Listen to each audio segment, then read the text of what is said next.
Very good evening to all.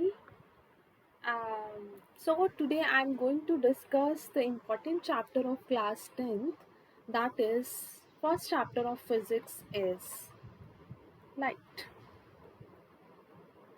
So students, first of all I want to know that what is light. Light simply क्या है?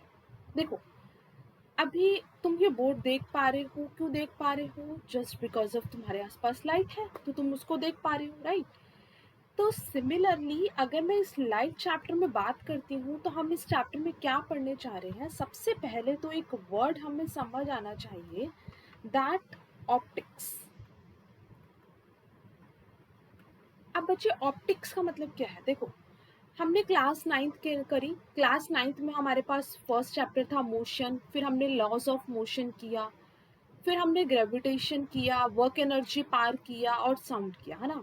तो ये जो work energy पार तक हमने chapter किए थे तो वो थी हमारे पास मैकेनिक्स की ब्रांच, यानी कि वो एक साइंस की ब्रांच थी जिसमें हमने ये चैप्टर्स पर्टिकुलर कवर किए थे, राइट? सिमिलरली जो हमारे पास ऑप्टिक्स है, ऑप्टिक्स क्या है? सिंपली एक फिजिक्स की ब्रांच है।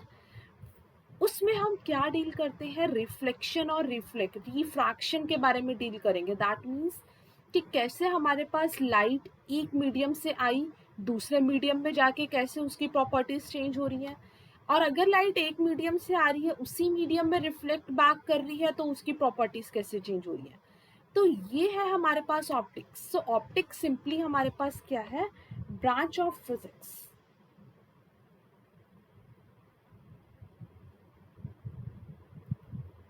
Branch of physics which deals about propagation of light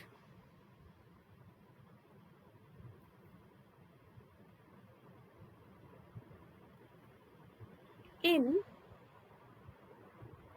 reflection and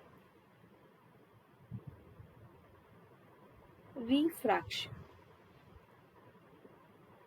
right?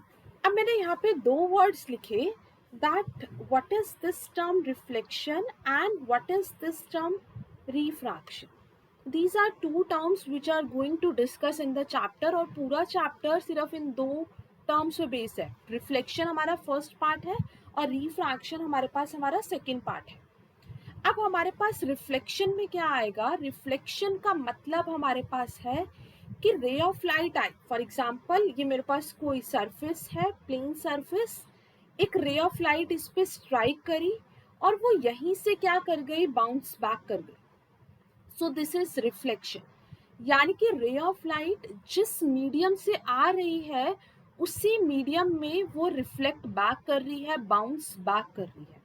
So reflection में हमारे पास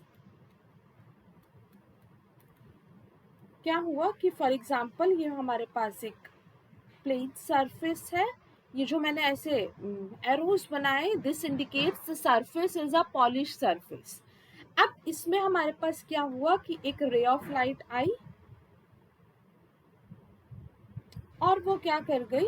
बाउंस बैक कर गई। सो रिफ्लेक्शन के लिए हमारे पास मीडियम चेंज नहीं होता है, क्योंकि हमारे पास देखो रे ऑफ लाइट ये एयर से आई और यहीं से एयर में ही क्या कर गई?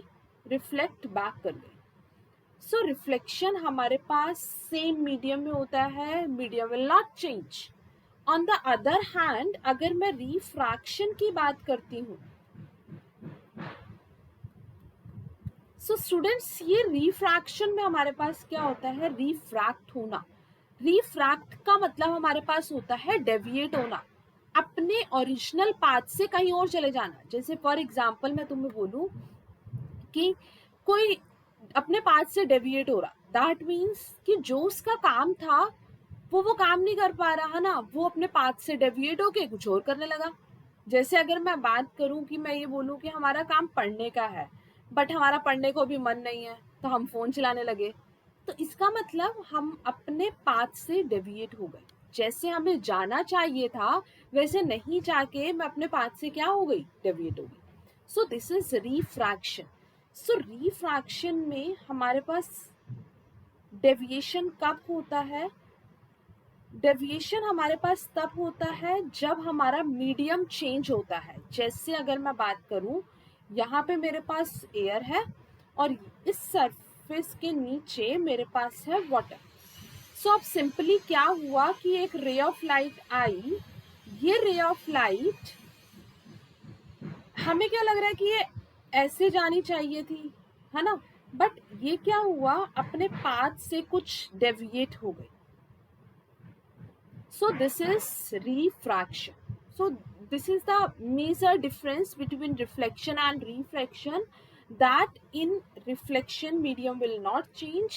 जहाँ से लाइट आ रही है उसी मीडियम में वो रिफ्लेक्ट बैक कर जाएगी। But on the other hand अगर मैं रिफ्रैक्शन की बात करती हूँ, तो रिफ्रैक्शन में हमारे पास मीडियम क्या होता है, चेंज होता है, कि रे ऑफ लाइट जिस मीडियम से आ रही है वो किसी और मीडियम में गई, तो वो डेविएट होगी। डिटेल में हम करेंगे कि वो उसके पीछे रीजन क्या है डेविएशन के पीछे, और डेविएशन किस किस तरीके से हो सकती है, that will going to discuss in the chapter. Okay, so उसके बाद हमारे पास आता है, सो अब लाइट हमारे पास क्या है। सबसे पहले हमने पढ़ लिया दैट ऑप्टिक्स है। तो ऑप्टिक्स एक फिजिक्स की ब्रांच है जिसमें हम लाइट से रिलेटेड सब कुछ पढ़ने जाएंगे। फिर उसमें हमारे पास दो टर्म मैंने लिखी थी, रिफ्लेक्शन एंड रिफ्रैक्शन, और उसके बीच में हमारा डिफरेंस क्लियर हो गया। अब हमारे पास सिंपली लाइट है क्या। देखो, क्लास 9th में हमने साउंड किया था। तो साउंड सिंपली क्या था, एक एनर्जी की फॉर्म थी which enables us to hear something, right. हमने वर्क एनर्जी पार्ट चैप्टर में एनर्जी एक टॉपिक किया था जिसमें हमने डिफरेंट टाइप्स ऑफ एनर्जीज को डिस्कस किया था। अब अगर मैं बात करूं कि हमारे पास लाइट क्या है, सो लाइट मेरे पास सिंपली क्या है, एक टाइप की एनर्जी है, राइट। बहुत सारी हमारी एनर्जी होती है, तो लाइट भी क्या है, एक ऐसी टाइप की एनर्जी है which enables us to see something. मैं अपने आसपास सब कुछ देख पा रही हूँ, तुम सब देख पा रहे हो, क्योंकि लाइट है। सिंपल सिंपल वर्ड्स में अगर बात करी जाए, सो लाइट हमारे पास क्या है, it is a form of energy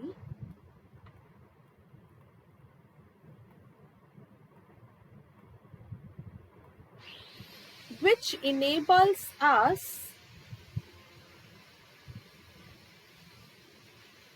to hear something. So this is known as simple light. Sorry, to see something. Sound में हमारे पास hear था, यहाँ पे हमारे पास क्या है, to see something. So this is light. अब अगर हमें लाइट पता लग गया तो हमें ये भी पता होना चाहिए कि लाइट की प्रॉपर्टीज क्या है, that how light will behave. So next is properties of light.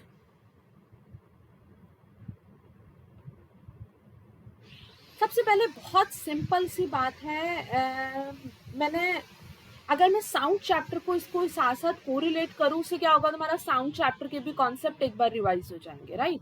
देखो, अगर मैं ये बोलूँ कि हमें ये बात पता है that moon has no atmosphere, कि मून पे कोई एटमॉस्फेयर नहीं है, और अगर मैं वहां पे जाके साउंड की बात करूं तो हमें वहां पे एक दूसरे की साउंड सुनाई नहीं देती है। रीजन बिकॉज कि साउंड को ट्रेवल करने के लिए मीडियम की रिक्वायरमेंट होती है। Since it has no atmosphere, no medium, so sound will not travel, so हमें साउंड नहीं सुनाई देगी। बट अगर मैं लाइट की बात करती हूँ, तो लाइट को ट्रेवल करने के लिए मीडियम की रिक्वायरमेंट नहीं होती है, वो कहीं पे भी ट्रेवल कर सकती है। It can travel in vacuum also. So इसका मतलब अगर मैं मून की बात करूं कि मून पे हम लाइट कैसे ट्रेवल कर रही है, दिखेगा वहां जाके कि नहीं दिखेगा, तो यस, इट विल सी। सो अगर हमारे पास लाइट है तो लाइट हमारे पास कैसी वेव है, सबसे पहले तो it is a non mechanical wave. So non mechanical wave का मतलब हमारे पास क्या होता है, which does not require any medium to travel. उसको ट्रेवल करने के लिए कोई मीडियम की रिक्वायरमेंट नहीं होती है, तो वो कहीं पे भी ट्रेवल कर सकता है, वैक्यूम में भी ट्रेवल कर सकता है। सो नॉन मैकेनिकल वेव हमारे पास क्या है, which does not require any medium to travel, this is known as non-mechanical wave. So my next property is कि अगर वो ट्रैवल कर रही है तो उसकी स्पीड कितनी है, हमें पता लग गया कि वो कहीं पे भी ट्रैवल कर सकती है, चाहे वो सॉलिड हो, चाहे वो लिक्विड हो, चाहे वो गैस हो, चाहे हमारे पास वैक्यूम हो। सो अब वो कितनी स्पीड से ट्रैवल करेगी, तो लाइट की स्पीड अभी तक हमारे पास मैक्सिमम है। सो इसका मतलब हमारे पास हो गया that speed of light in vacuum is 3 into 10 to the power 8 meter per second. This is the maximum speed of light. Approximately हम इसे बोलते हैं like 2.999 something into 10 to the power 8, but हम इसको round off में 3 into 10 to the power 8 meter per second लिखेंगे। अब हमारे पास लाइट जो है, लाइट हमारे पास है विजिबल लाइट। विजिबल लाइट हमारे पास कैसे होता है, देखो विजिबल से मीनिंग हमारे पास क्या होता है कि विजिबल है मतलब उसको हम इजीली देख पा रहे हैं, राइट। यानी कि विजिबल लाइट हमारे पास कौन सी लाइट है, दैट इनेबल्स अस टू सी।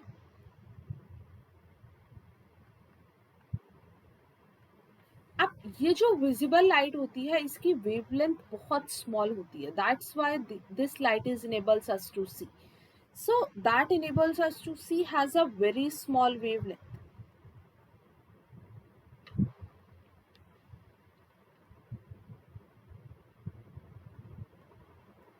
और इसकी वेवलेंथ हमारे पास कितनी होती है, अराउंड 400 टू 700 नैनोमीटर हमारे पास इसकी wavelength. So these are the some basic properties of light. अब हमारे पास टर्म आती है, अब मैं कंप्लीट डिटेल में डिस्कस करने जा रही हूँ that what is reflection. Light पता लग गया।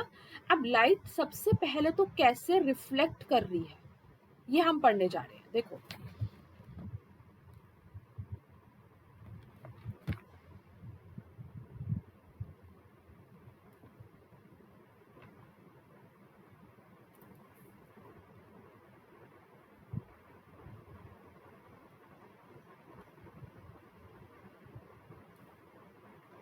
अब हमारे पास रिफ्लेक्शन का मतलब क्या है बच्चे, देखो रिफ्लेक्शन का मतलब अभी मैंने बताया कि ये हमारे पास क्या है, बाउंसिंग बैक ऑफ लाइट है in the same medium. For example अगर मैं बात करूं कि हमारे पास एक प्लेन सरफेस है, स्मूथ सरफेस है, मेरे पास एक रे ऑफ लाइट आई, ये रे ऑफ लाइट यहीं से क्या कर गई, रिफ्लेक्ट बैक कर गई।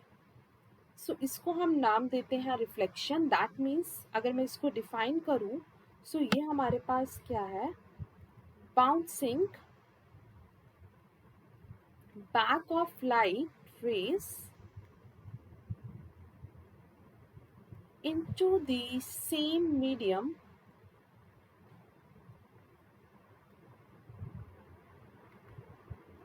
is known as reflection, या फिर हम इसको कंप्लीट डिफाइन करें, when these rays strikes the surface, कि जब हमारे पास ये रेस किसी सरफेस पे स्ट्राइक कर रही हैं तो हमारे पास क्या हो रहा है, रिफ्लेक्शन हो रहा है, और वो लाइट रे जिस मीडियम से आ रही है उसी मीडियम में जा रही है।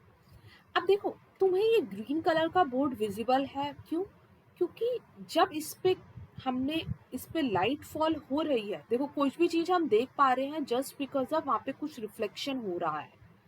अब इस पे लाइट फॉल हुई, राइट, मेरे आसपास सराउंडिंग एरिया में लाइट है, तो जब इस पे लाइट फॉल हुई तो मैक्सिमम लाइट इस ग्रीन कलर ने एब्जॉर्ब कर ली। तो हमारे पास कोई भी फिनोमिना होता है तो उसमें हमारे पास साइमल्टेनियसली रिफ्लेक्शन भी हो रहा है, ट्रांसमिशन भी हो रहा है, एब्जॉर्प्शन भी हो रहा है। तो हमें ब्लैक कलर में अगर मैं इस पे लिखूं तो शायद तुम्हें और ज्यादा अच्छा दिखे, है ना, क्यों, क्योंकि ब्लैक कलर क्या करेगा, मैक्सिमम लाइट को अपने पास क्या कर लेगा, एब्जॉर्ब कर लेगा। सो रिफ्लेक्शन में भी यही हो रहा है कि हमारे पास लाइट आई, किसी सरफेस से स्ट्राइक करी और वो बाउंस बैक कर गई, उसके बाद हमें क्या हो रहा है, हमें वो पर्टिकुलर चीज दिख रही है क्योंकि लाइट ने एब्जॉर्प्शन फिनोमिना को फॉलो किया। अब हमारे पास जब हम रिफ्लेक्शन पढ़ रहे हैं तो हमें उसके कुछ टर्म्स पता होना चाहिए कि उसमें क्या क्या टर्म्स हमारे पास यूज होती हैं। देखो, अगर मैं बात करूं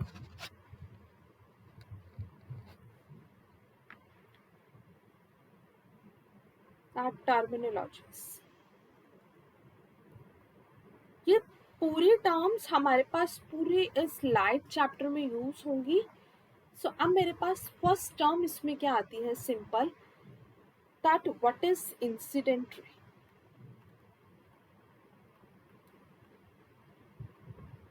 सो स्टूडेंट्स, इंसिडेंट करना, इंसिडेंट मतलब रे ऑफ लाइट का फॉल करना। जैसे अगर मैं बात करूं कि हमारे पास एक ही स्मूथ सरफेस है, प्लेन सरफेस है, for example a polished mirror. अब इस सरफेस के ऊपर जो रे ऑफ लाइट स्ट्राइक करेगी तो उस रे को हम नाम देते हैं इंसिडेंट रे। कि रे जो सरफेस को स्ट्राइक कर रही है वो हमारे पास कौन सी रे है, इंसिडेंट रे। अब इंसिडेंट रे जिस पॉइंट पे स्ट्राइक करती है, ये पॉइंट है हमारी जो इंसिडेंट रे है, इंसिडेंट रे जिस पॉइंट पे स्ट्राइक करेगी लाइक दिस, उस पॉइंट के परपेंडिकुलर जो लाइन होगी, परपेंडिकुलर लाइन मतलब परपेंडिकुलर टू दिस सरफेस, तो जो ये परपेंडिकुलर लाइन है ये हमारे पास क्या है, normal. Basically it is an imaginary line. बहुत सारे बच्चे लिखते हुए ये गलती कर देते हैं that incident ray, normal ray and reflected ray they all lie on the same plane. This will completely wrong. Normal is not a ray, it is just a perpendicular line from the point of incidence, right? अब यहां से जो रे reflect back कर जाएगी like this, जो रे वापस चली गई, रिफ्लेक्ट बैक कर गई, वो हमारे पास कौन सी रे है, हमारी रिफ्लेक्टेड रे,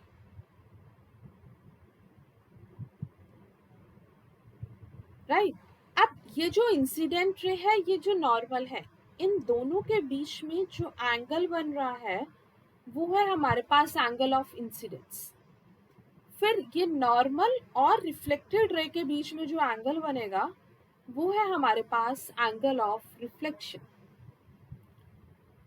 सो यहाँ पे हमने 5 टर्म्स अभी डिस्कस करी। इंसिडेंट रे, जो रे स्ट्राइक कर रही है सरफेस को, जो फॉल करी, जो आई, फिर वहां से पॉइंट ऑफ इंसिडेंस आया, ये जो पॉइंट था ये हमारे पास क्या था, पॉइंट ऑफ इंसिडेंस।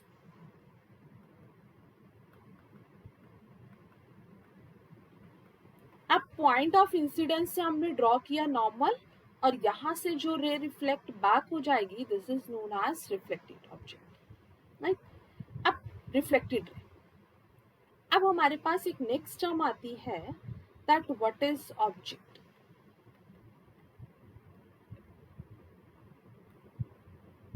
देखो, ऑब्जेक्ट हमारे पास क्या होता है, कोई भी चीज जो या तो हमें लाइट दे रही है या फिर किसी और से लाइट लेके है रिफ्लेक्ट बैक कर रही है, वो हमारे पास है ऑब्जेक्ट। जैसे अगर मैं बात करूं कि सन के पास अपनी लाइट है, राइट? तो सन हमें लाइट दे रहा है, उसके पास अपनी लाइट है, सो सन इज ऑल्सो एन ऑब्जेक्ट। अब ये मेरे पास पेन है, मुझे पेन विजिबल है, पेन विजिबल है, सो पेन विजिबल है, क्यों? क्योंकि ये ले ऑफ लाइट ली, इसने लाइट ली और इसने रिफ्लेक्ट बैक किया, तो ये मेरे पास विजिबल है। So it is an also an object, क्योंकि इसने लाइट ले ली, दिख रहा है? हाँ, तो इसने, ऑब्जेक्ट ने क्या किया, लाइट ली और रिफ्लेक्ट बैक कर दिया, उसके बाद मुझे ये क्या है, विजिबल है। सो ऑब्जेक्ट का मतलब हमारे पास क्या हो गया कि या तो किसी के पास अपनी लाइट है या फिर वो किसी और से लाइट लेके रिफ्लेक्ट बैक कर रहा है, वो हमारे पास क्या है, ऑब्जेक्ट। अब हमारे पास ऑब्जेक्ट 2 टाइप्स के हैं। फर्स्ट है मेरे पास पॉइंट ऑब्जेक्ट, और सेकंड है मेरे पास extended object. So what is the difference between the both? देखो पॉइंट का मतलब क्या है कि उसका साइज बहुत बहुत बहुत ज़्यादा स्मॉल है, वेरी स्मॉल, नेग्लिजिबल। जैसे अगर मैं बोलूँ कि अगर हमारे पास कोई रेज ऑफ लाइट है, वो बहुत दूर से आ रही है, इन्फिनिटी से आ रही है, तो उसकी जो इमेज बनती है वो पॉइंट साइज बनती है, लाइक दिस। तो उसको हम इस सिंबल से डिनोट करते हैं पॉइंट।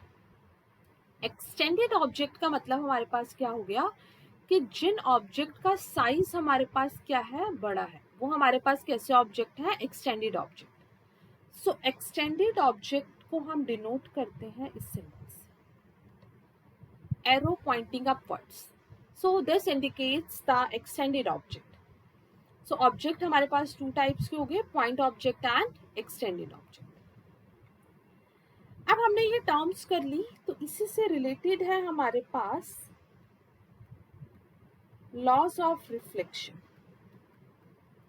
हमें ये पता लग गया कि हमारे पास रिफ्लेक्शन क्या है, bouncing back of light in the same medium. अब इसके लॉज भी पता होने चाहिए कि क्या लॉज है, कब कब रिफ्लेक्शन होगा, कब कब रिफ्लेक्शन नहीं होगा।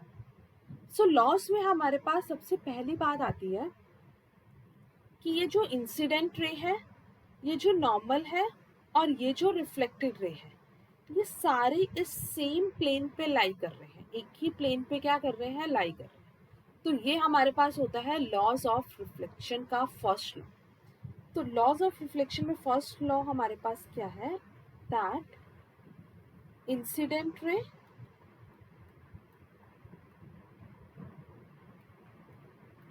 Normal and reflected ray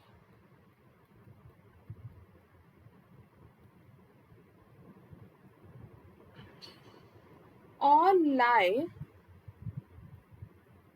on same plane, कि वो हमारे पास कैसे लाई कर रहा है, एक ही प्लेन पे लाई कर रहा है। फिर हमारे पास दूसरा आता है, दूसरा लॉ, कि हमारा जो जितना ये एंगल ऑफ इंसिडेंस है, उतना ही हमारे पास क्या है, angle of reflection. So second law हमें ये बताता है that angle of incidence is equals to angle of reflection. So these are the two basic laws of reflection. Now we will see a numerical based on reflection of light. सबसे पहले बहुत simple सा एक question करते हैं reflection से related.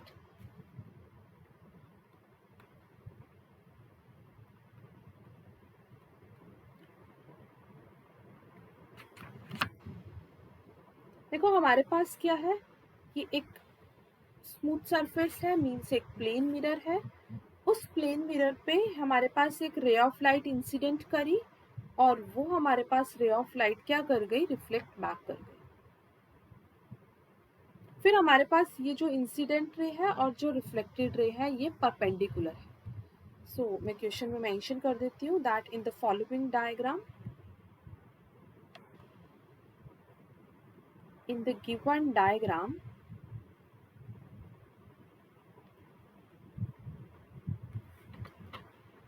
reflected ray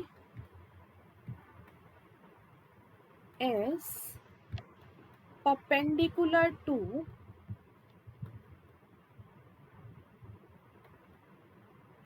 incident ray.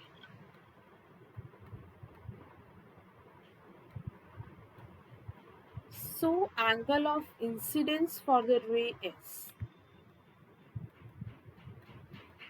angle of incidence for the ray is, right? I'm giving you options also, you can try and let me know in comments कि तुम्हारा आंसर क्या क्या आया। 30 degree, 45 degree, 60 degree and 75 degree. These are the 4 options. Pose करके try कर सकते हो, एक बार ट्राई जरूर करना, उसके बाद तो मैं सॉल्व कर ही रही हूँ, राइट। देखो अब हमारे पास क्वेश्चन में क्या बोल रहा है कि जो हमारे पास रिफ्लेक्टेड रे है, ये रे आई, this is your incident ray, ये रे क्या कर गई, रिफ्लेक्ट कर गई। कि ये जो इंसिडेंट रे है और रिफ्लेक्टेड रे है, ये परपेंडिकुलर है, but you have to find the angle of incidence. बच्चे ये वाला एंगल हमारे पास क्या है? Angle of incidence. ये वाला एंगल हमारे पास क्या है? Angle of reflection. अब हमें एक बात पता है कि जितना हमारा एंगल ऑफ इंसिडेंस है उतना ही हमारा एंगल ऑफ रिफ्लेक्शन है, ये हमें बात पता है फर्स्ट इक्वेशन। डायरेक्टली ये ऑब्जर्वेशन से एकदम से सॉल्व हो जाएगा, बट हमें क्या करना है कि हमें उसको प्रॉपर, अगर हमें बोर्ड्स में उस क्वेश्चन को अटेम्प्ट करना है तो हमें उसके स्टेप्स भी सीखने हैं कि हम उसको स्टेप वाइज क्वेश्चंस को कैसे लिखेंगे। सो सबसे पहले ये लिखा करो कि तुम्हें क्या पता है, what you know that angle of incidence is equals to angle of reflection, right. अब हमारे पास ये और ये परपेंडिकुलर है, इसका मतलब angle I plus angle R is equals to 90 degree.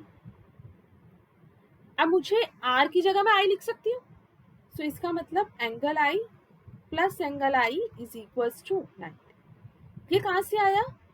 Reflected rays perpendicular to incident ray, यानी कि ये दोनों परपेंडिकुलर हैं। दैट्स व्हाई ये हमारे पास क्या है, अकॉर्डिंग टू क्वेश्चन, ये हमारे क्वेश्चन से equation I. So angle I plus angle I equals to 90. So twice of angle I is equals to 90. So angle I मेरे पास कितना आ गया? 45 degree.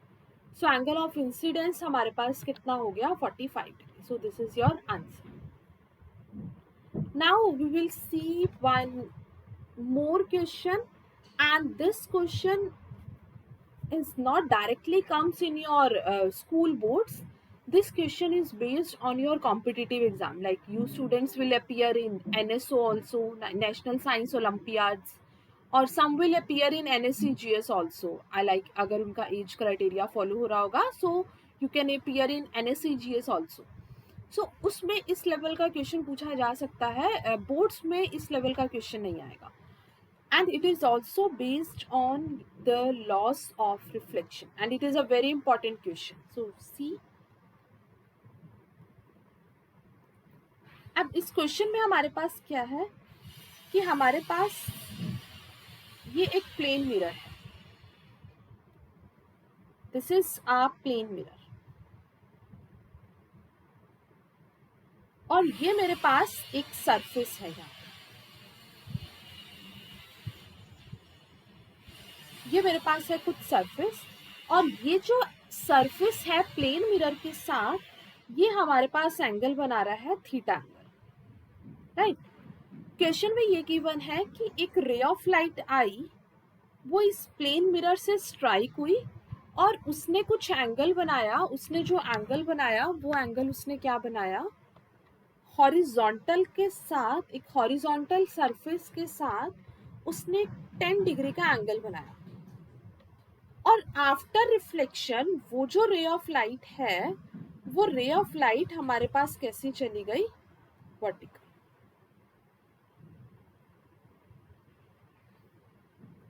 ये रे ऑफ लाइट मेरे पास यहां से ऐसे परपेंडिकुलर चली गई,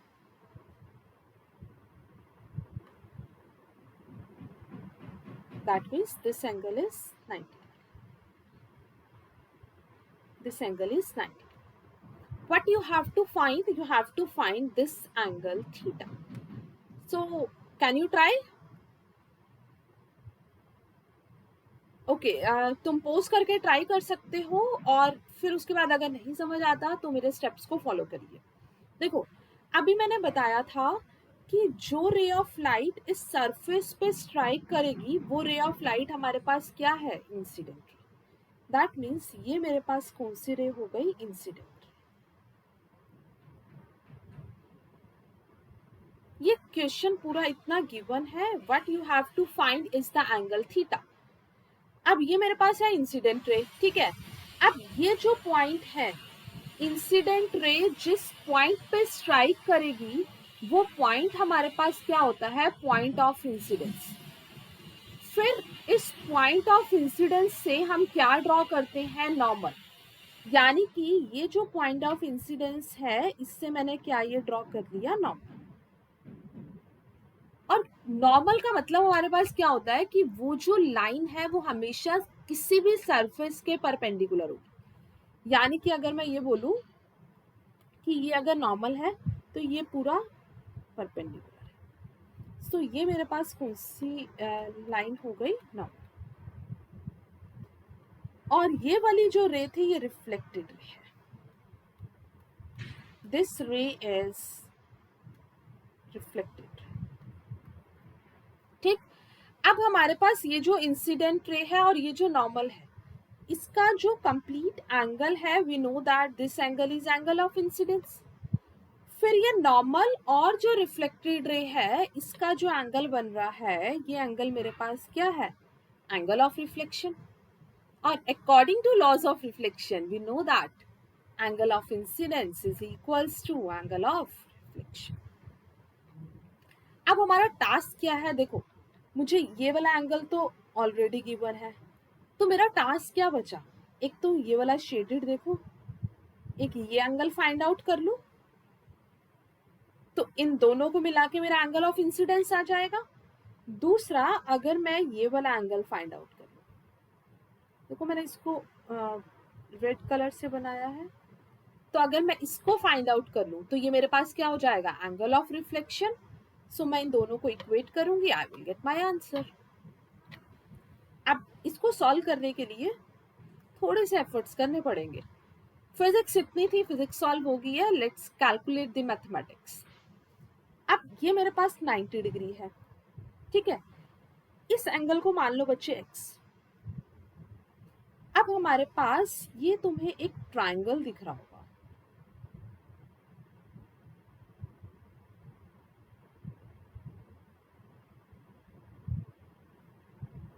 सी दिस ट्रायंगल, ये ट्रायंगल दिख रहा है। हमें ये बात पता है कि ट्रायंगल में एंगल सम प्रॉपर्टी में तीनों एंगल का सम हमारे पास कितना होगा? 180 डिग्री। दैट मीन्स अगर मैं इस ट्रायंगल की बात करूं, ये ए बी सी ट्रायंगल, सो देखो in triangle A B C, अभी समझ आएगा कि मैं ऐसा क्यों कर रही हूँ। तो इस ए बी सी ट्रायंगल में देखो, x plus theta plus 90 is equals to 180। So x plus theta किसके इक्वल हो गया? 90। सो यहाँ पे x की वैल्यू हमारे पास कितनी आ गई? 90 माइनस थीटा। तो ये वाला जो एंगल था, ये एंगल सॉल्व करके मेरे पास कितना आ गया? 90 minus theta. Is that clear? Yes. उसके बाद बच्चे देखो कि अभी मैंने बताया कि ये मेरे पास 90 है, राइट। अब तुम्हें ये वाला एंगल निकालना है ना। तो ये देखो कि इस एंगल को मान लो 1, यानी कि ये जो x है प्लस 1 मिलके मेरे पास कितना बना रहा है? 90 बना रहा है। तो अगर मैं ये एंगल 1 की बात करूं तो ये मेरे पास किसके इक्वल होगा? 90 माइनस एक्स, राइट। और x मेरे पास कितना आया? 90 माइनस x मेरे पास कितना आया? थीटा। सो ये हमारे पास एंगल 1 किसके इक्वल आ गया? थीटा। सिंपल सी बात है यहाँ पे देखो कि अगर ये पूरा एंगल 90 है, उसका अगर एक पार्ट 90 माइनस थीटा है, तो ये दूसरा पार्ट कितना होगा? थीटा। तभी तो देखो इन दोनों को ऐड करोगे, थीटा से थीटा कैंसिल हो जाएगा, तो कितना हो जाएगा? 90। तो इसका मतलब अगर ये 90 है तो आगे और क्वेश्चंस के लिए भी ध्यान रखना, एक एंगल अगर थीटा है तो उसका दूसरा कॉम्प्लीमेंट्री कितना हो जाएगा? 90 माइनस थीटा। तो ये वाला एंगल कितना आ गया? 90 माइनस थीटा, राइट। अब दोबारा से देखो, ये मेरे पास क्या है? परपेंडिकुलर लाइन, मतलब रिफ्लेक्टेड रे परपेंडिकुलर है, ये हमारे पास था। इसका मतलब बच्चे ये वाला जो पूरा एंगल है ये भी तो 90 है। अगर ये रे ऑफ लाइट परपेंडिकुलर जा रही थी और अगर ये हॉरिजॉन्टल है तो ये पूरा भी कितना बनेगा? ये वाला देखो, डार्क पोर्शन कर देती हूँ,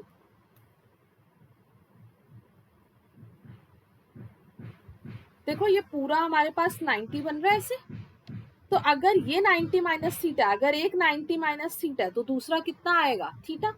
इसका मतलब ये वाला एंगल मेरे पास चाहिए था जो हमें, वो कितना आ गया? तो अब मेरे पास यही मुझे फाइंड आउट करना था। तो एंगल ऑफ इंसिडेंस में हमारे पास ये पूरा एंगल हो गया। That means 10 plus theta is equals to angle of reflection, वो कितना है 90 माइनस थीटा। यस, ठीक। तो यहां से थीटा उधर चला जाएगा, या अगर मैं ऐसे करूं theta plus theta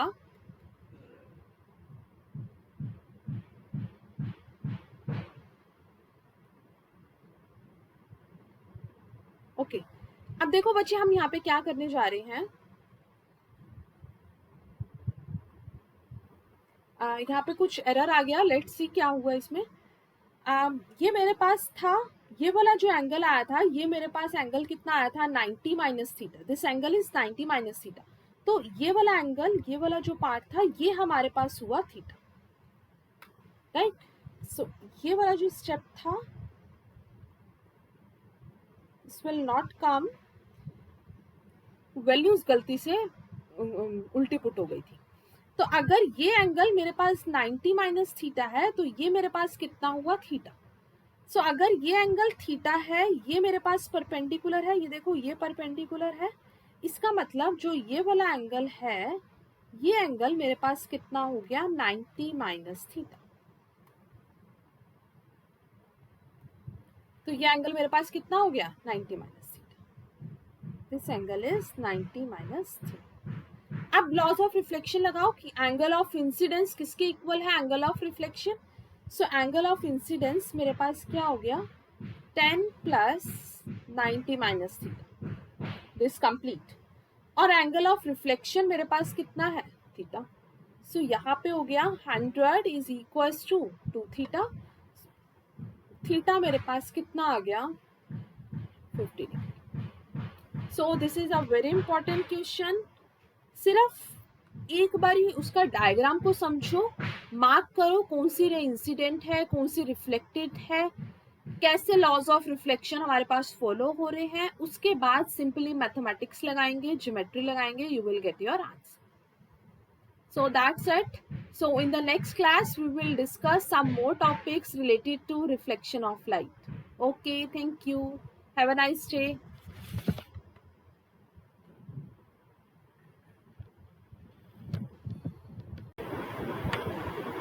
hello, very good evening to all. कैसे हो सब लोग? Okay, very good. So last class तक अगर आपने मेरी वीडियोस देखी हैं, तो लास्ट क्लास में हमने रिफ्लेक्शन किया था, रिफ्लेक्शन बाय प्लेन मिरर, और हमने उसके कुछ न्यूमेरिकल्स किए थे, राइट। अब आज आपको एक डायग्राम, बहुत कलरफुल प्यारा सा डायग्राम दिख रहा होगा, है ना। तो अब हमारा नेक्स्ट टॉपिक है टाइप्स ऑफ रिफ्लेक्शन। है तो रिफ्लेक्शन ही, बट उसके हमारे पास दो टाइप्स हैं। फर्स्ट है हमारे पास, यहाँ पे पिक्चर में देखिए, फर्स्ट है हमारे पास रेगुलर रिफ्लेक्शन, और सेकंड है मेरे पास इररेगुलर और डिफ्यूज्ड रिफ्लेक्शन। इसका अनदर नेम हमारे पास क्या होता है,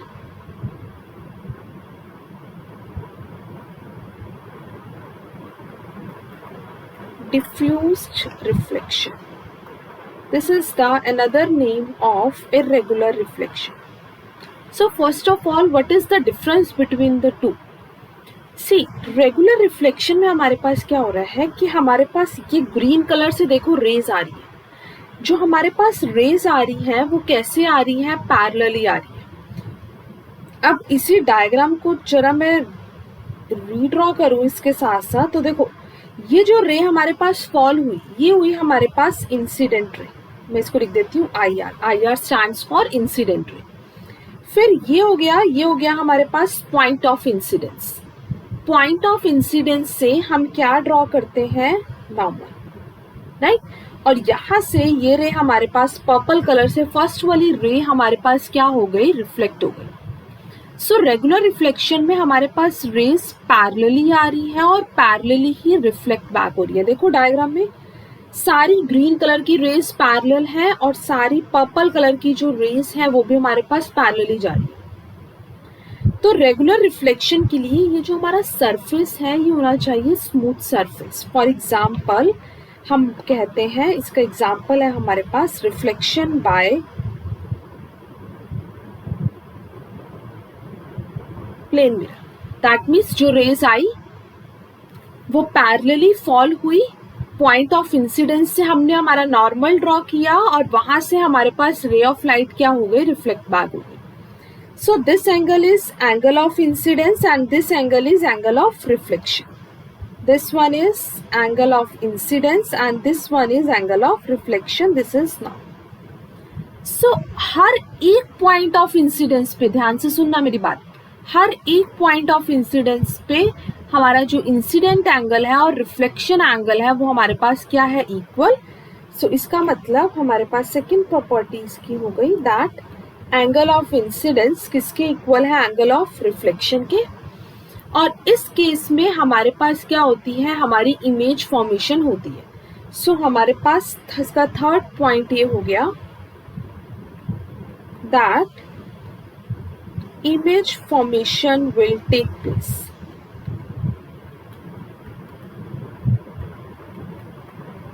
सो इसका मतलब अगर हमारे पास रिफ्लेक्शन हो रहा है by regular reflection is taking place. For example in plane mirror में हमें पता है हमारी इमेज फॉर्मेशन कैसी होती है, इमेज फॉर्मेशन होती है ना प्लेन मिरर में. जो हमारे घर पे मिरर होता है वो कौन सा मिरर होता है, प्लेन मिरर. तो प्लेन मिरर में इमेज फॉर्मेशन होती है वर्चुअल एंड इरेक्ट होती है, राइट. सो रेगुलर रिफ्लेक्शन में सबसे पहला पॉइंट हमें जो ध्यान रखना है कि जो इंसिडेंट रेज हैं वो पैरेलली आ रही है and reflected rays are also going parallelly. फिर सेकेंड हमारा लॉज ऑफ रिफ्लेक्शन ओबे होते हैं, राइट. जैसे देखो angle of incidence is equals to angle of reflection. फिर इंसिडेंट रे, नॉर्मल और reflected ray, these all lie on the same plane. So हमारे पास सेकेंड पॉइंट हो गया कि laws of image will be obey. Third हमारे पास इसका एग्जांपल हो गया that image formation will take place. So हमारे पास अगर रेगुलर रिफ्लेक्शन है तो उसमें हमारे पास क्या होगा, इमेज फॉर्मेशन होगा, राइट. सो यहाँ पे लिख सकते हैं laws of reflection will be ओबे.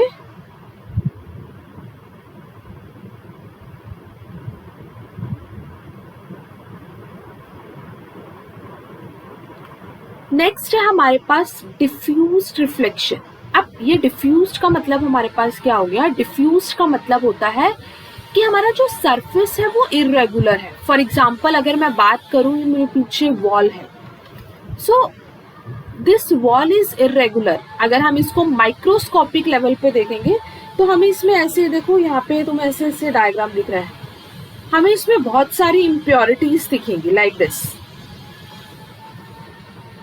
जब हम इसको इस तरीके से देखेंगे तो इसकी वजह से हमारे पास क्या हो रहा है, देखो रेज जो इंसिडेंट हो रही है वो तो हमारे पास क्या हो रही है, पैरेलली. बट ये सरफेस की इरेगुलरिटीज की वजह से हमारे पास क्या हो रहा है कि ये जो रेज जो जा रही है वो कैसी जा रही है, दे आर नॉट पैरेलल. तो इस टाइप के रिफ्लेक्शन को हम बोलते हैं इरेगुलर और डिफ्यूज रिफ्लेक्शन, राइट. सी दोनों ही हमारे पास रिफ्लेक्शन है, regular and diffuse. That means जो भी लॉज हैं, दो लॉज हमारे पास रिफ्लेक्शन के वो ओबे होंगे, चाहे वो रेगुलर हो चाहे वो इरेगुलर हो. कैसे, ये देखो इस डायग्राम में, जैसे अगर मैं ये डायग्राम कुछ इस तरीके से रीड्रॉ करूं तो ये मेरे पास हो गई इस सरफेस पे incident ray. For a particular point of incidence your angle of incidence is equals to angle of reflection. ये हमारे पास इंसिडेंट एंगल है, ये हमारे पास रिफ्लेक्टेड एंगल है. ऐसे ही देखो अगर मान लो रे ऐसे फॉल हुई इस सरफेस पे, तब ये वाला पॉइंट हो गया पॉइंट ऑफ इंसिडेंस. इससे मैंने क्या ड्रॉ किया, नॉर्मल, और यहां से मेरे पास रे ऑफ लाइट क्या हो गई, reflect back.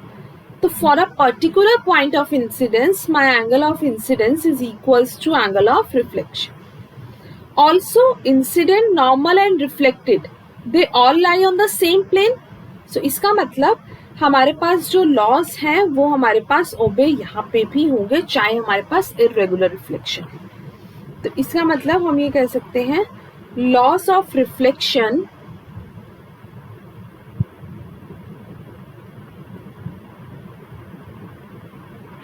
will be obeyed.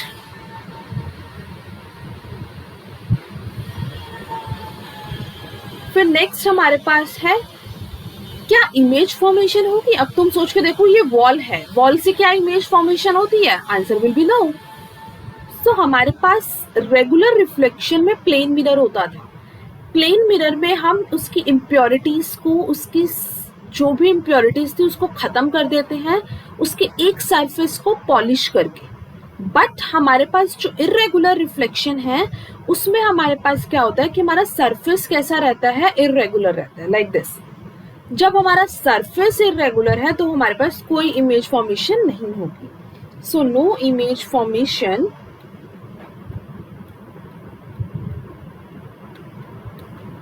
will take place. There will be no image formation in irregular reflection.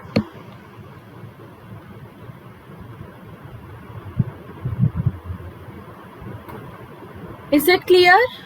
So if I will ask you one question that in irregular reflection, image formation will take place or not? So what will be your answer? Image formation will not take place. Very good. So ये हमारे पास, हमने अभी तक बिल्कुल basic topics किए थे किसके? Reflection of light by plane mirror, right. अब हम देख रहे हैं इसको कुछ कॉम्पिटिटिव पॉइंट ऑफ व्यू से। That means if you students are going for olympiads, so उस केस में हमारे पास किस टाइप के टॉपिक्स आते हैं, किस टाइप के क्वेश्चंस बनते हैं। सो नेक्स्ट है हमारे पास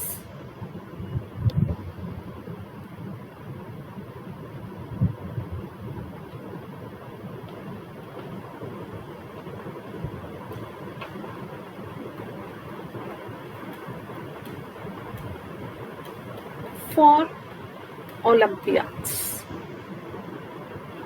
अब इसके लिए हमारे पास सबसे पहला टॉपिक आता है that what is angle of deviation in plane mirror.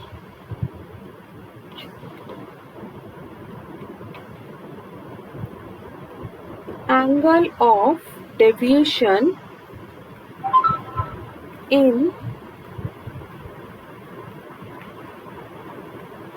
Plane mirror, कि अगर हमारे पास प्लेन मिरर है उसमें एंगल ऑफ डेविएशन हमारे पास क्या होता है? सी स्टूडेंट्स, डेविएशन का मतलब डेविएट होना, मतलब अपने ओरिजिनल पाथ से रे ऑफ लाइट सिंपली अलग रास्ते से जा रही है, वो डेविएट होगी, वो भटक गई। अब देखो हम डायग्राम से इसको पहले समझते हैं कैसे इसका डायग्राम है।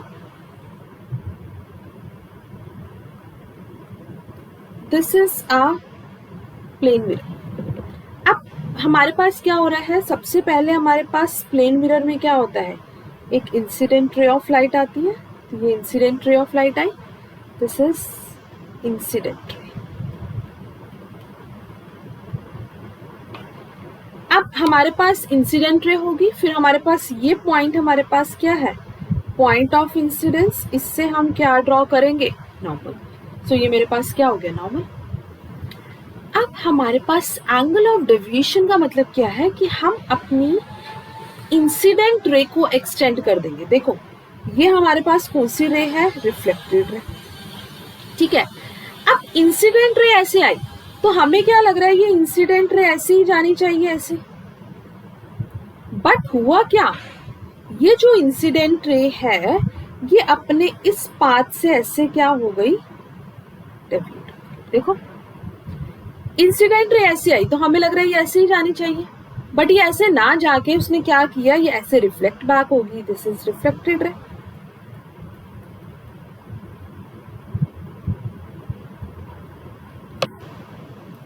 Right.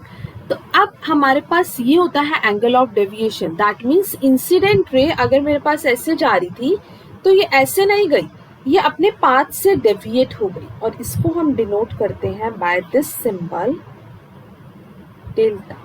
This delta is angle of deviation. Now we will see how you will calculate this delta. अब मुझे ये डेल्टा कैलकुलेट करना है, तो देखो बच्चे अगर मैं सिंपल मैथमेटिक्स लगाऊं तो ये angle of incidence we know that an angle of incidence is equals to angle of reflection. That means this angle is angle of reflection. अब हमारे पास क्या हुआ? हमें ये बात पता है कि एंगल ऑफ इंसिडेंस किसके इक्वल है? एंगल ऑफ रिफ्लेक्शन के। और इस डायग्राम में एक चीज और दिखाऊं तो ये हमारे पास एक लीनियर पेयर बन रहा है, complete one linear pair, right. तो अगर मैं इस लीनियर पेयर में से इतने पार्ट को कट कर दूं, ये वाला पार्ट, ये शेडेड पार्ट देखो मैंने पिंक कलर से ड्रॉ कर रही हूँ, अगर मैं इस पूरे लीनियर पेयर में से इस पिंक वाले शेडेड पार्ट को कट कर दूंगी, then I will get this one.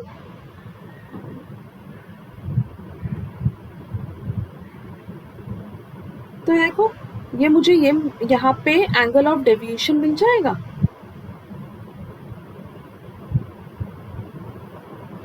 इसको किसी और कलर से बना देते हैं जिससे अच्छे से विजिबल हो जाए।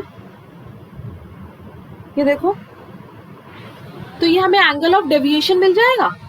That means angle of deviation के लिए मुझे क्या करना होगा, लीनियर पेयर मीन्स 180। अगर मैं इस 180 में से I और R को माइनस कर दूं, देखो ये I प्लस R, इसको माइनस कर दूं तो मेरे पास मेरा एंगल ऑफ डेविएशन आ जाएगा।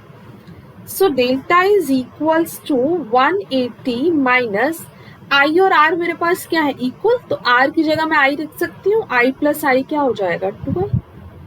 सो this is the very simplest formula of angle of deviation.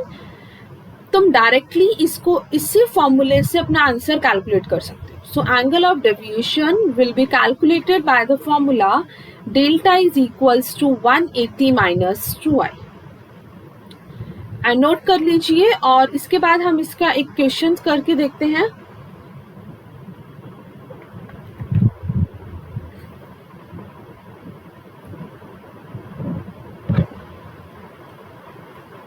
C one question.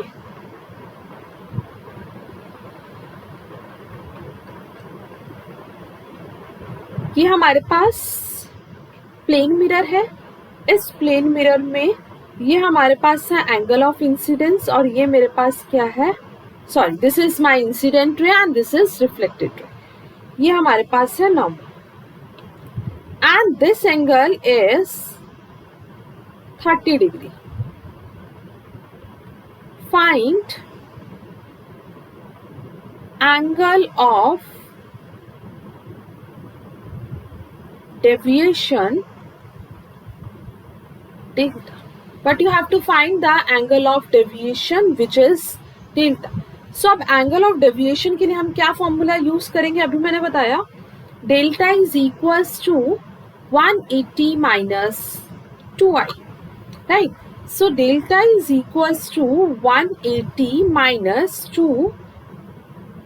what is your angle of incidence here is 30. So delta is equals to 180 minus 60. So angle of deviation is 120 degree. So angle of deviation हमारे पास कितना आ गया, 120 degree. अब ये तो हो गया बहुत सिंपल क्वेश्चन जिसमें हम डायरेक्टली एंगल ऑफ डेविएशन का फॉर्मूला पुट करेंगे। Delta is equals to 180 minus 2I, you will get your answer, right. So अब हमारे पास नेक्स्ट क्वेश्चन की अगर मैं बात करूं तो नेक्स्ट क्वेश्चन में हमारे पास ये है स्टूडेंट्स, मैं थोड़ा सा ट्विस्ट ले आती हूँ क्वेश्चन में थोड़ा।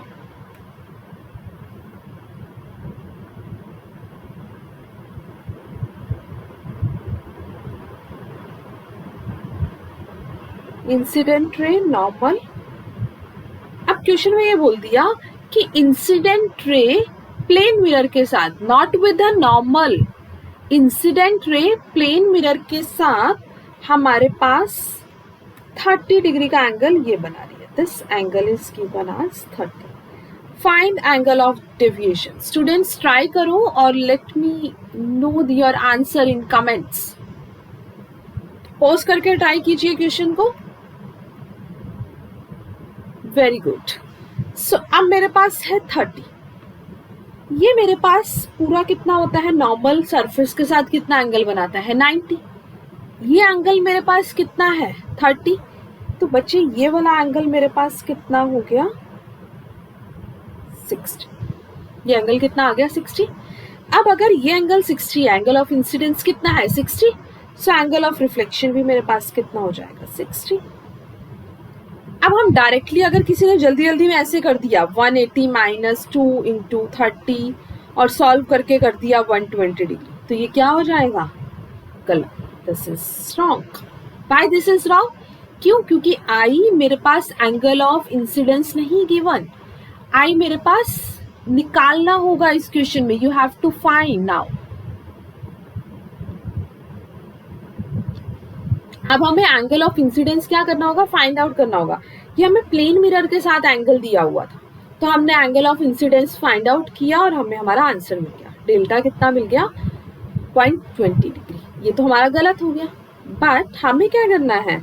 अब एंगल ऑफ इंसिडेंस हमारे पास कितना आ गया? 60. So delta is equals to 180 minus 2 into 60. 60 into 2, 120, 180 minus 120 is, so angle of deviation का आंसर हमारे पास कितना आ गया? 60 degree rather than 120 degree. Your correct answer will B 60 degree. Options में तुम्हें ये ऑप्शन जरूर मिलेगा दूसरा. क्यों? क्योंकि हमें फटाफट से ध्यान तो में ही रहता है, आई तो गिवन ही होगा क्वेश्चन में, राइट? बट ऐसा नहीं है. हमें ये देखना होगा कि इंसिडेंट रे जो नॉर्मल के साथ एंगल बनाता है वो होता है हमारा एंगल ऑफ इंसिडेंस, ना कि जो सरफेस के साथ एंगल बनता है वो होता है angle of incidence. Is that clear? Okay. Now one more case 2. If you want to find the angle of deviation by two plane mirrors that are inclined with some angle. See,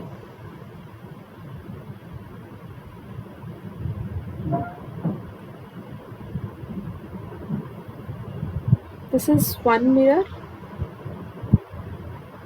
and this is your second mirror. Now they are inclined by some angle theta. Theta angle is given. This is plane mirror, so हम उसको polish surface से दिखा देंगे like this.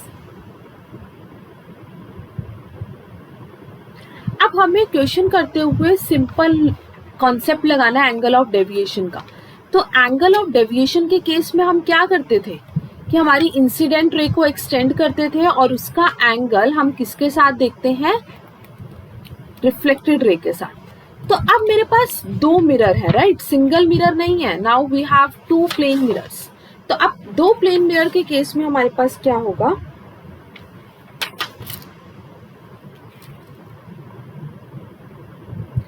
अब देखो, अगर मैं ऐसे बोलूं कि हमारे पास एक रे आई इस तरीके से, दिस इज इंसिडेंट. अगर ये इंसिडेंट रे है तो ये मेरे पास क्या हो जाएगा? Point of incidence. और पॉइंट ऑफ इंसिडेंस से हम क्या ड्रॉ करते हैं? नॉर्मल. सो सबसे पहले तो हो गई ये हमारे पास कौन सी रे? Incident, right? ये हो गया पॉइंट ऑफ इंसिडेंस. अब हम पॉइंट ऑफ इंसिडेंस से ड्रॉ क्या करेंगे? नॉर्मल. तो ये मेरे पास देखो नॉर्मल, राइट? अब ये इंसिडेंट रे और यहां से जो रे है वो मेरे पास क्या हो गई? रिफ्लेक्ट. तो ये मेरे पास क्या हो गई?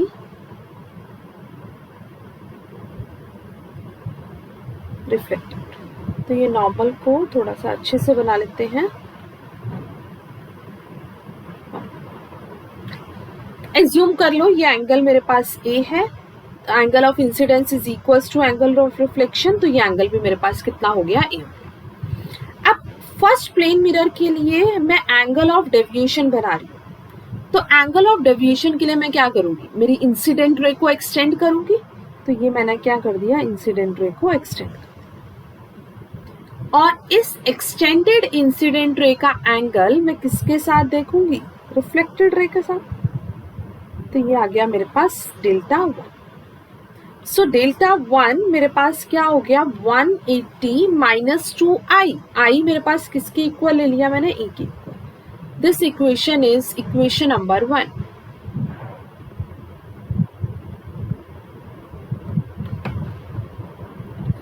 अब ये जो रे आई ये सेकंड मिरर के लिए इंसिडेंट रे है. ये जो रे आई ये सेकेंड मिरर के लिए कौन सी रे है? Incident ray. तो ये हो गई इंसिडेंट रे, ये पॉइंट ऑफ इंसिडेंस, इससे मैंने क्या ड्रॉ किया? मेरा नॉर्मल, और यहाँ से मेरे पास जो रे है वो रिफ्लेक्ट बैक। सो एज्यूम कर लो दोनों एंगल फिर से इक्वल। सो ये एंगल मान लो B, तो ये एंगल भी कितना हो जाएगा? B। सो अब मेरे पास अगर डेल्टा 2 की बात की जाए तो डेल्टा 2 यानी कि for second plane mirror 180 minus 2i, तो ये हो जाएगा 180 माइनस 2i की जगह क्या आ गया? This is my equation number second. Again हमारे पास 2 इक्वेशंस आ गई, तो ये 2 इक्वेशंस को अगर मैं ऐड कर दूं नेट डेल्टा निकालने के लिए, net deviation by 2 plane mirror, it will be equals to delta 1 plus delta 2. So it will be equals to 180 minus 2a plus 180 minus 2b. So net delta is equals to 360 minus 2a plus b. यहाँ तक हो गया physics का काम। यहाँ पे देखो delta हमारे पास कितना आ गया? 360 माइनस, देखो delta net 360 minus 2a plus b। अब हमने मैथ्स की ज्योमेट्री को सॉल्व करना है और हमें ये देखना है कि a प्लस b किसके इक्वल है। ठीक है, चलो इसके लिए थोड़ा काम करते हैं कि कैसे सॉल्व होगा। बच्चे देखो ये मेरे पास कितना है? नॉर्मल है, नॉर्मल है, ये मेरे पास क्या है? अल्फा। तो ये वाला एंगल मेरे पास कितना हो जाएगा? अभी मैंने लास्ट क्लास में बताया था, अगर एक एंगल 90 है तो दूसरा होगा 90 माइनस अल्फा, ये 90 माइनस ए। रिकैप करवाती हूँ। जैसे अगर टोटल एंगल मेरे पास नॉर्मल बन रहा है, मतलब नॉर्मल है तो इसका मतलब 90 डिग्री का एंगल बन रहा है। तो अगर ये एंगल मेरे पास ए है तो ये मेरे पास कितना हो जाएगा? 90 माइनस ए। सो दैट अगर हम इसको ऐड करते हैं 90 माइनस ए प्लस ए, ये मिलके मेरे पास कितना बनाएगा? 90। तो इसका मतलब जो ये वाला एंगल है ये मेरे पास कितना हो गया? 90 माइनस। सिमिलरली ये देखो ये नॉर्मल बन रहा है सरफेस के साथ, तो अगर ये एंगल B है तो ये मेरे पास कितना हो जाएगा एंगल? 90 माइनस। अब हमारे पास बचे ये ट्रायंगल बन रहा है, मैं इसको शेड करके दिखा देती हूँ कि कौन सा हमारे पास ट्रायंगल बन रहा है। ये देखो ये मेरे पास एक ट्रायंगल बन रहा है। अब ट्रायंगल में सम एंगल का, तीनों एंगल का सम मेरे पास कितना होता है? 180 डिग्री। तो बस वो 180 अप्लाई कर दो। 90 minus A plus second angle is theta plus third angle मेरे पास कितना है? 90 minus B is equals to 180। So 90 plus 90 180 plus theta minus A minus B is equals to 1। So ये 180 टू 180 कैंसिल, सॉल्व करके theta मेरे पास किसके equal आ गया? a plus B. तो हमारे पास angle of deviation by 2 plane mirror is calculated by using 360 minus 2 theta. This is an important formula PTR, that means point to remember. So you have to learn the 2 basic formulas. If one plane mirror is given and you have to find the angle of deviation, so delta is calculated by delta is equals to 180 minus 2i. अब अगर मेरे पास 2 plane mirror हैं और वो कुछ theta angle से inclined है, सो angle of deviation हम कैसे निकालेंगे? 360 माइनस 2 थीटा। इसको नोट कर लीजिए पॉज करके। और इसके जैसा मैं एक और क्वेश्चन तुमसे पूछती हूँ, उसका आंसर सब लोग देना मुझे कमेंट्स में, इसका आंसर सब लोग बताएंगे। ओके, ये है मेरे पास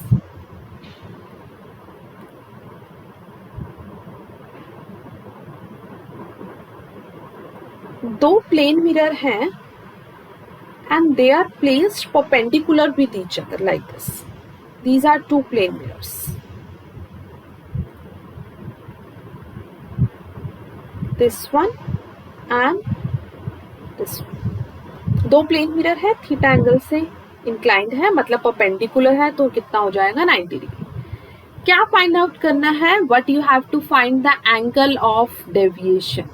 सो स्टूडेंट्स, सब लोग एंगल ऑफ डेविएशन कैलकुलेट करेंगे इसके लिए with diagram, and let me know your answers in comment.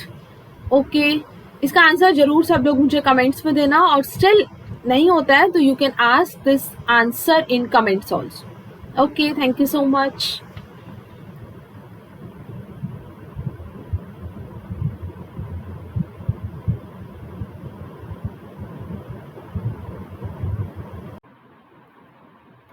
Hello students, very good morning to all.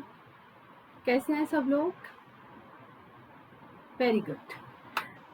सो हम प्लेन मिरर का टॉपिक डिस्कस कर रहे हैं, जिसमें हमने 3 लेक्चर्स इसके ऑलरेडी डिस्कस कर लिए हैं कि हमारे पास किस किस तरीके से रिफ्लेक्शन होता है, रिफ्लेक्शन की टाइप्स क्या होती हैं, एंगल ऑफ डेविएशन क्या होता है, राइट। सो आज हमारा एक नया टॉपिक है, very interesting topic, image formed in a pair of mirrors. यहाँ पे तुम्हें एक पिक्चर दिखाई दे रही है ना। इस इमेज में चेक करिए बच्चे कि यहाँ पे ना एक ऑब्जेक्ट रखा हुआ है, एक कैंडल रखी हुई है। अब उस कैंडल के आगे मिरर है और मिरर में बहुत सारी इमेजेस बन रही है, राइट। मतलब एक मिरर, ऐसे मिरर्स हैं एक इधर और इधर, इसके बीच में हमारे पास एक ऑब्जेक्ट रखा हुआ है। तो इन दोनों मिरर की वजह से हमारे पास मल्टीपल इमेज फॉर्मेशन हो रहा है, राइट। तो इस टाइप के क्वेश्चंस को हम कैसे करते हैं, उसके लिए मैं आज एक शॉर्ट ट्रिक बता रही हूँ। Again this topic will come into your Olympiads exam. अच्छा, इसको एक और तरीके से ज्यूम कर सकते हो। तुमने देखा होगा, जैसे मान लो एक आगे मिरर है और एक तुम्हारे पीछे मिरर है, तुम सेंटर में खड़े हुए हो, ठीक है। तो तुमने देखा होगा आगे जो मिरर है उसकी वजह से इमेज फॉर्मेशन हो रहा है, तुम्हारे पीछे जो मिरर है उसकी वजह से इमेज फॉर्मेशन हो रहा है। तो लाइन से पीछे पीछे पीछे पीछे चलते हुए बहुत सारी इमेजेस बनती जाती है, राइट। तो हमारे पास उस केस में इमेज क्या होती जाएगी, बड़ी छोटी छोटी छोटी छोटी बहुत सारी हमें इमेजेस दिखती है, इनफाइनाइट नंबर ऑफ इमेजेस दिखती है। तो इसको कैलकुलेट करने का हमारे पास मेथड क्या है, that we are going to discuss today, that how will image formation will take place if two plane mirrors are inclined at some angle। obviously अभी यहाँ पे इस पिक्चर में हमारे पास 2 मिरर ऐसे रखे हो, राइट। 2 मिरर को हमने ऐसे रखा और यहाँ पे हमने बीच में क्या रख दिया, ऑब्जेक्ट, राइट। जैसे फॉर एग्जाम्पल एक ये मिरर है और एक ये मिरर है, इन 2 मिरर्स के बीच में मैंने कोई यहाँ पे ऑब्जेक्ट रख दिया। तो अब ये जो ऑब्जेक्ट है ये इसकी वजह से भी इमेज फॉर्मेशन देगा, इस मिरर की वजह से भी इमेज फॉर्मेशन देगा। तो कितने नंबर ऑफ इमेज फॉर्मेशन होंगी वो हम किससे डिसाइड करेंगे, हमारे एंगल से डिसाइड करेंगे कि हमने 2 प्लेन मिरर्स को कितने एंगल पे रखा है, उससे हम डिसाइड करेंगे कि कैसे हमारे पास इमेज फॉर्मेशन हो रहा है, राइट। सो देखो, हमारे पास एक ये मिरर है और फिर एक और मिरर है, like this. They are inclined by some angle theta. ये हमारे पास थीटा एंगल से इंक्लाइंड है। अब ये थीटा एंगल बेसिकली हमारा डिसाइड करेगा कि हमारा इमेज फॉर्मेशन किस तरीके से होगा, राइट। तो सबसे पहले क्या करना है, what you have to find, step 1। Step 1 के लिए हमें सबसे पहले क्या करना है, हमें 360 बाय थीटा कैलकुलेट करना है। क्या करोगे, find 360 by theta if it is even. अब अगर 360 बाय थीटा हमारे पास इवन नंबर आ रहा है तो नंबर ऑफ इमेज हमारे पास कैसे बनेगी, एक माइनस कर देंगे, यानी कि नंबर ऑफ इमेज हमारे पास हो जाएगी 360 by theta minus 1। Let me give you one example. For example your theta is 60 degree. So step 1 क्या करना है हमें, फाइंड 360 बाय थीटा। सो मैंने क्या किया, 360 बाय 60 कितना आ गया, 6। अब ये 6 हमारे पास इवन नंबर है तो नंबर ऑफ इमेजेस हमारे पास कितनी हो जाएंगी, 6 माइनस 1, दैट मीन्स 5। तो अगर हमारे पास 2 मिरर इस तरीके से हैं और वो 60 डिग्री पे इंक्लाइंड है तो उसमें से हमारे पास 5 इमेजेस बनेगी। किसकी? ऑब्जेक्ट की। ऑब्जेक्ट की तो इमेज बनेगी, मिरर की इमेज तो बनेगी नहीं। तो ऑब्जेक्ट की हमारे पास कितनी इमेजेस बन जाएंगी? 5 इमेजेस, राइट। तो अब हमारे पास ये हो गया केस 1।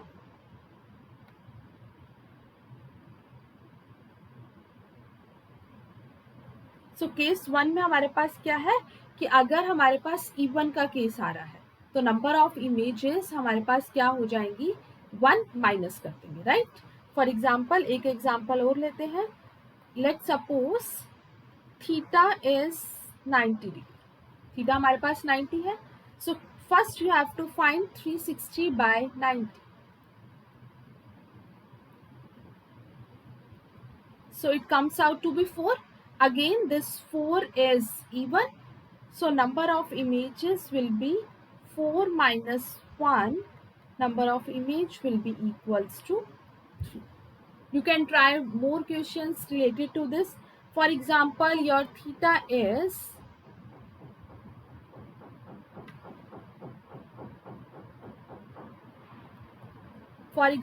हमारे पास अब थीटा जो है वो हमारे पास है 30 डिग्री, राइट। अब इस केस में देखो, find 360 by theta. That means 360 by 30. It is 12. Now again this 12 is even number. So number of images will be 12 minus 1. Your answer will be 11 images will be formed. So this is my case 1 where we check whether the number is even or odd. So even का case हमने discuss कर लिया. Next case is case 2. If 360 by theta comes out to be odd.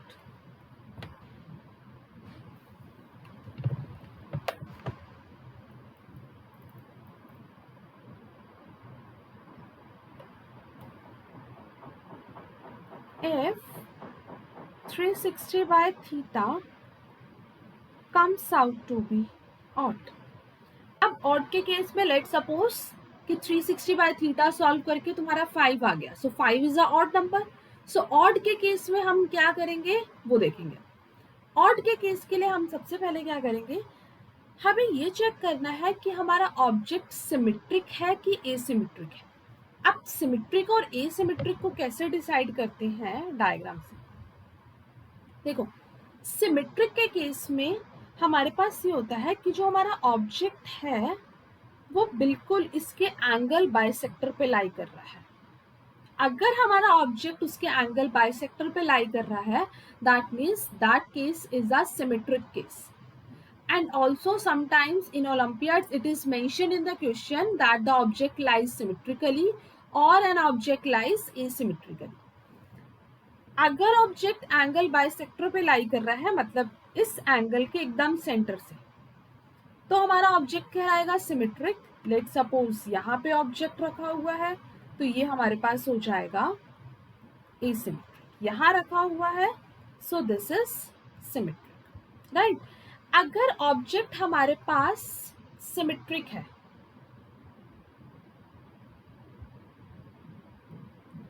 So n हमारे पास हो जाएगा 360 by theta minus 1। कब? If an object lies symmetrically. So symmetrically के case में हमारे पास नंबर ऑफ इमेज क्या हो जाएंगी? 1 माइनस कर देंगे, जैसा हमारा इवन का केस था, same as it is, right. अब अगर हमारे पास ऑड आ गया और ऑब्जेक्ट लाइज कर रहा है asymmetric, so number of images will be equal to 360 by theta. ये कब होगा? If an object lies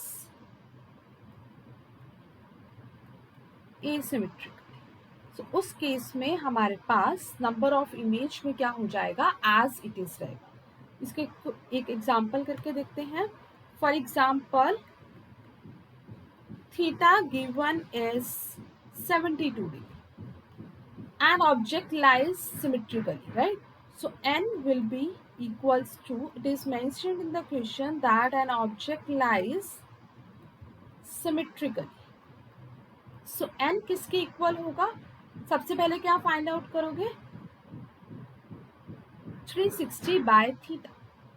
so 360 by 72.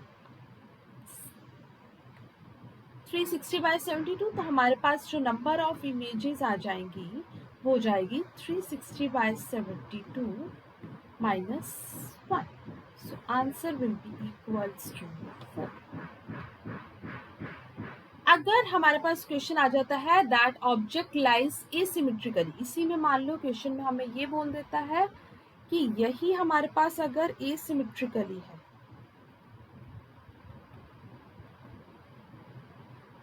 उस केस में हमारे पास जो n होगा that will be equals to directly this 360 by theta, that is 360 by 72. So number of images will be 5. That's the basic difference between even and odd. Odd में symmetric का case बिल्कुल even जैसे चलेगा और odd में asymmetric का जो case होगा उसमें नंबर ऑफ इमेजेस हमारे पास 360 बाय थीटा के इक्वल, राइट? अब let suppose it might be a case कि हमारे पास जो हमारा आंसर है वो डेसिमल्स में आ जाए, फ्रैक्शन में आ जाए, पॉइंट्स में आ जाए.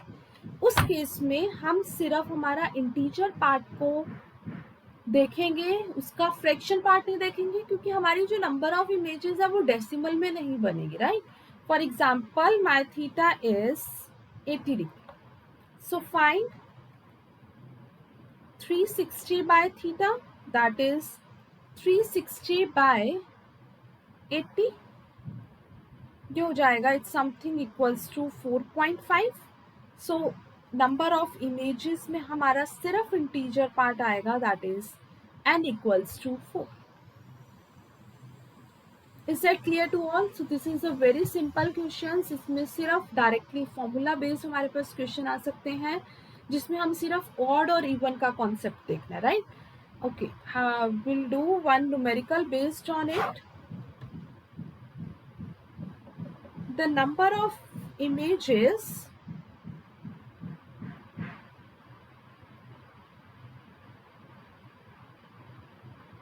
formed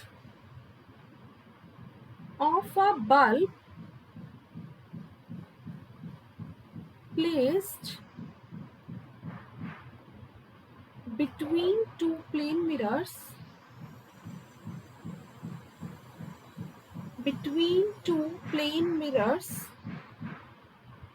inclined at an angle of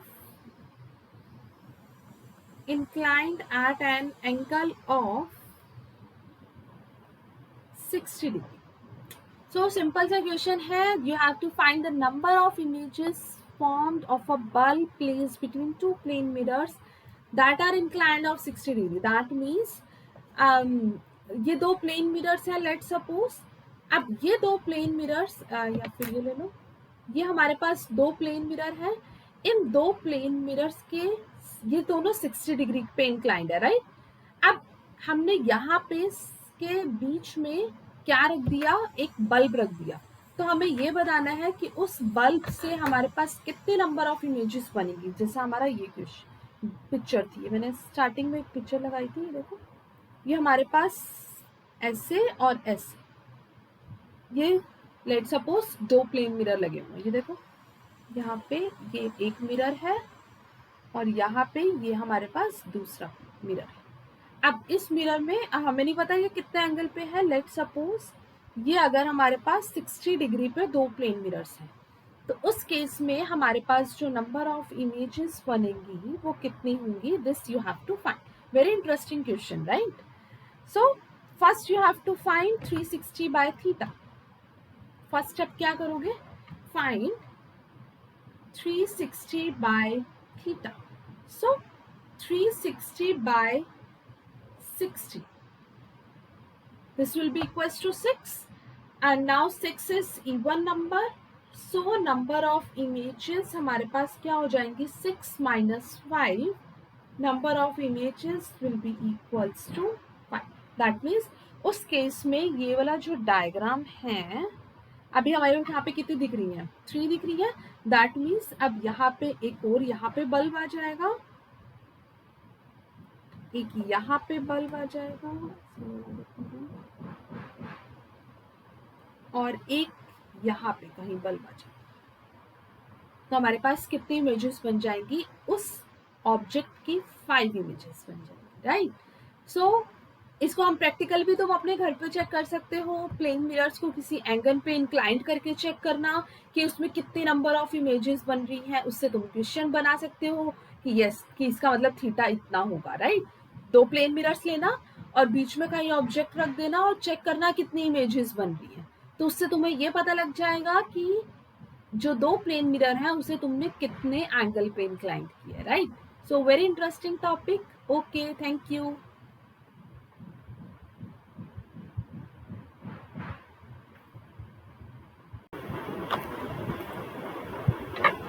good evening. So welcome back. So last class में मैंने एक क्वेश्चन दिया था, दिस वन।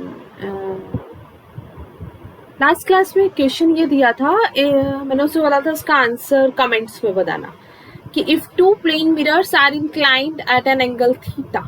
तो हमने ये किया था, फॉर्मूला हमारे पास क्या था? 360 माइनस 2 थीटा। बस वहां पे हमने थीटा की वैल्यू कितनी पुट करनी थी? 90। 90 into 2 180, 360 minus 180 is 180. So delta net मेरे पास कितना आ गया?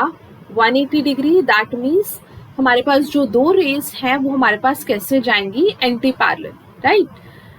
Okay, so our next topic is, you are seeing one diagram, one picture, effect of rotation of mirror on reflected ray. That means अगर हमारे पास मिरर है, मैंने उसको किसी एंगल से रोटेट कर दिया तो हमारी रिफ्लेक्टेड एंगल पे क्या फर्क पड़ेगा, राइट? तो इसके लिए मैं तुम्हें एक बहुत शॉर्ट ट्रिक बता रही हूँ। छोटा सा कॉन्सेप्ट है, ध्यान रखना सब लोग। ओके, देखो, अगर मैं ऐसे बोलूं कि मेरे पास पहले प्लेन मिरर का इंक्लिनेशन कुछ इस तरीके से था, राइट? अब मैंने उसको थीटा एंगल से रोटेट कर दिया। थीटा एंगल से रोटेट कर दिया मतलब जो मेरे पास प्लेन मिरर है मैंने उसको ऐसे रोटेट कर दिया। एज्यूम करके देख सकते हो, ऐसे मेरे पास प्लेन मिरर रखा हुआ है, यहां से मैंने इसको ऐसे कर दिया। इसका मतलब ये थीटा एंगल से मैंने उसे क्या कर दिया? रोटेट कर दिया, राइट? और इंसिडेंट रे को फिक्स रखा। इंसिडेंट रे मेरे पास आ रही है इस तरीके से। So this is my incident ray.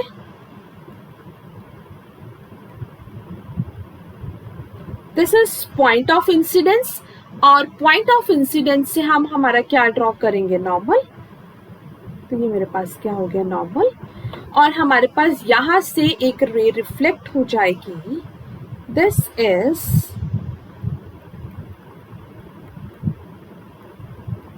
Reflected, right? So बहुत सिंपल सा कॉन्सेप्ट है, मैथ्स की ज्योमेट्री लगाएंगे और हमारा आंसर आ जाएगा। देखो, ये हमारे पास है वर्टिकली, मिरर पहले कैसे रखा हुआ है? वर्टिकली। और ये मेरे पास पूरा कंप्लीट एंगल कितना हो जाएगा? 90। लास्ट 2 क्लास से बता रही हूँ, यही कॉन्सेप्ट बार बार यूज हो रहा है कि अगर ये थीटा एंगल है तो ये एंगल मेरे पास कितना हो जाएगा? 90 माइनस थीटा, राइट? और ये मेरे पास क्या है? नॉर्मल। सो नॉर्मल है, इसका मतलब ये इसके साथ पूरा एंगल कितना बना रहा है? 90। दिस मतलब ये पूरा कंप्लीट मेरे पास कितना है? 90। तो अगर ये 90 माइनस थीटा है तो ये कितना हो जाएगा? Theta. So angle of incidence कितना आ गया? थीटा। एंगल ऑफ रिफ्लेक्शन भी कितना हो जाएगा? थीटा। सो यहाँ पे ये बात हो रही है, if keeping incident ray fixed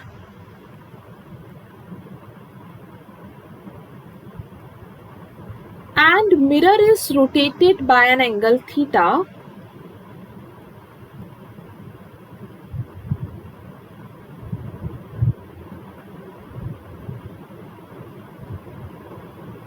then तो हमारे पास रिफ्लेक्टेड रे कितने एंगल से रोटेट हो गई?